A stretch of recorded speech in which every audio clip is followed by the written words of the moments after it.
tardes de novo un ano máis. Creo que para mí xa é un orgullo presentar este concerto, porque levamos xa casi 10 anos, ou 10 anos presentando este concerto.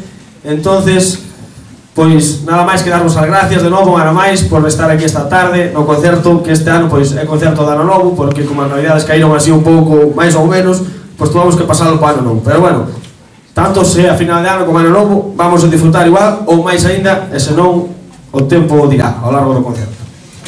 Bueno, como sempre, antes de empezar o concerto, queremos presentarvos os músicos que se incorporan de novo na banda. Ainda que algún xa tocou por aí en algunha festa, pois facemos hoxe a súa presentación oficial. Entonces, que se vayan poñendo de pé para que vos vexan ben. Eles son Xulia,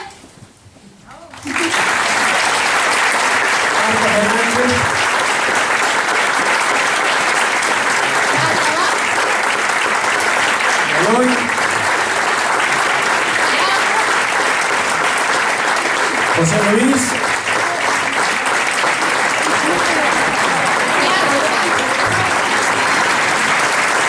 José Luis, grande logro.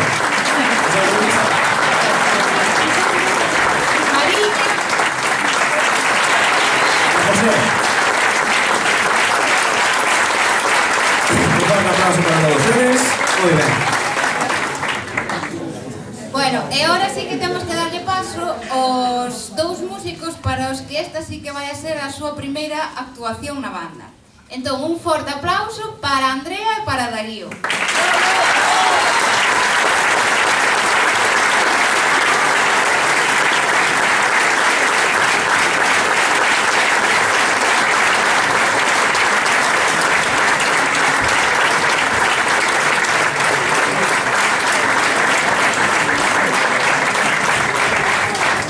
Bueno, e agora que xa estamos todos a banda ao completo, vamos pois a presentar o que vamos a tocar.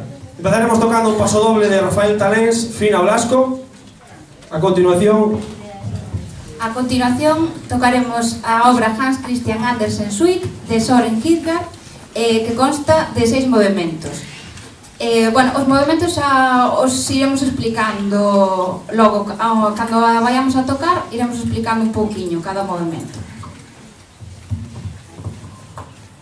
A continuación vamos a tocar a música laica de Antón Alcalde Rodríguez, que para él pido un forte aplauso porque o temos aquí no escenario, o compositor da obra.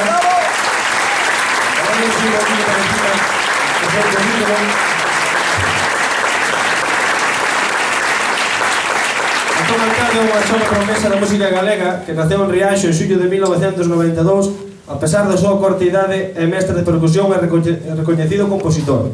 Acadou coas súas obras diversos premios de composición. E como dixen antes, temos a sorte de telo entre nós, que por cal pedimos un forte aplauso. E a súa laica que vamos a tocar pois compón de 3 movementos, que un, Despertar na montaña, que describe a fermosa paisaxe que rodea o fogar do Santiso. Segundo, Noite de Bruxas. Este movimento situonos na medianoite, recréanos a maxia e ao canto das noites de bruxas din cabelas ailas, e se non habémoslo de ver. E terceiro, Danza meiga e final. Este último movimento representa unha danza aos estilos irlandeses que nos conducirá cara ao final da obra. Como digo, esta obra está representada no fogar do Santiso, que creo que os que estamos aquí coñecemos todos o fogar do Santiso. A continuación, seguiremos tocando. Logo tocaremos El Camino Real de Alfred Reed e para rematar de La Villa y Corte. Bueno, é todo presentado, falta o principal. Entonces, un ano máis, a banda de Santa Cruz de Ribadulla baixa a batuta de José Rodríguez Ramos. Disfruten do concerto.